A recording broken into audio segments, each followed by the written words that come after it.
Cell fragment का last part बचा रह गया प्लेटलेट्स।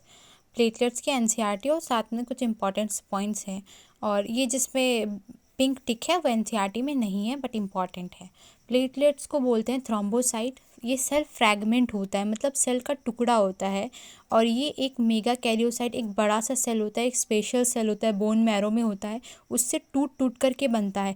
और इससे टूट टूट के बनता है, यानी इसे प्लाज्मा मेम्ब्रेन से जो है लाइन होता है, ऐसा नहीं कि इसमें प्लाज्मा मेम्ब्रेन नहीं होती। और चूंकि ये टूट टूट के बन रहा है तो इसके अंदर न्यूक्लियस नहीं होगा, मगर इसके अंदर सेल ऑर्गेनेल्स हो सकते हैं, कुछ सेल ऑर्गेनेल्स को ये कंटेन कर सकता है।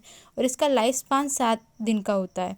नॉर्मली जो है 1.5 लाख से 3.5 लाख पर mm³ ऑफ ब्लड में पाया जाता है, और ये वैरायटी ऑफ सब्सटेंस को रिलीज़ करता है जो कि कोएगुलेशन ऑफ ब्लड में के लिए रिस्पॉन्सिबल होते हैं।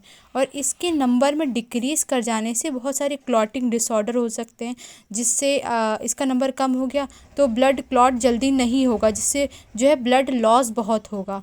देखिए लिखा है decrease in number causes clotting disorder which will leads to excessive loss of blood from the body. अब जैसे एक टर्म की बात करते हैं कि जैसे ये दो भी एनसीईआरटी में नहीं दे रखा है बट ये इंपॉर्टेंट है। जैसे प्लेटलेट्स का जो नंबर है वो कम हो गया हमारी बॉडी में, जैसे 1.5 लाख से 3.5 लाख होता है, तो जैसे 2 लाख है नॉर्मल, उससे घट करके 85,000 हो गया। मान लीजिए कोई इन्फेक्शन हो गया, वायरल इन्फेक्शन के दौरान, जनरली डेंगू के दौरान आपने सुना भी होगा कि डेंगू के दौरान प्लेटलेट्स काउंट कम हो जाता है, तो लोग पपीते का पत्ता वत्ता खाते हैं ताकि प्लेटलेट्स बढ़ सके।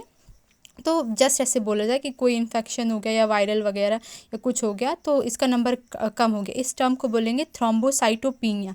इसमें क्या होगा कि जो है क्लॉटिंग हो भी सकती है और नहीं भी हो सकती है, मगर अगर आपको ज़रा सा भी कट लग गया या ब्लड लॉस होगा तो बहुत ज़्यादा ब्लीडिंग हो जाएगी, क्योंकि इतना कम हो गया प्लेटलेट्स का नंबर, तो जो क्लॉटिंग फैक्टर थे तो वो अब कम हो जाएंगे, तो इस वजह से क्लॉटिंग में टाइम लगेगा, तो ज़्यादा ब्लड जो निकल जाएगा आपकी बॉडी में से। अब एक कंडीशन आती है कि अगर प्लेटलेट्स का काउंट घटते घटते इतना हो गया कि 40,000 ही पर mm³ ऑफ ब्लड में प्रेजेंट है, तो ये क्रिटिकल वैल्यू है। अगर इससे वैल्यू और ज़्यादा नीचे चली गई तो एक डिजीज़ हो जाएगी परप्यूरा डिजीज़, ब्लीडर्स डिजीज़। इसमें आपकी बॉडी में रेड रैशेस पड़ जाएंगे और कोई भी क्लॉटिंग नहीं होगी। ठीक है, दैट्स इट।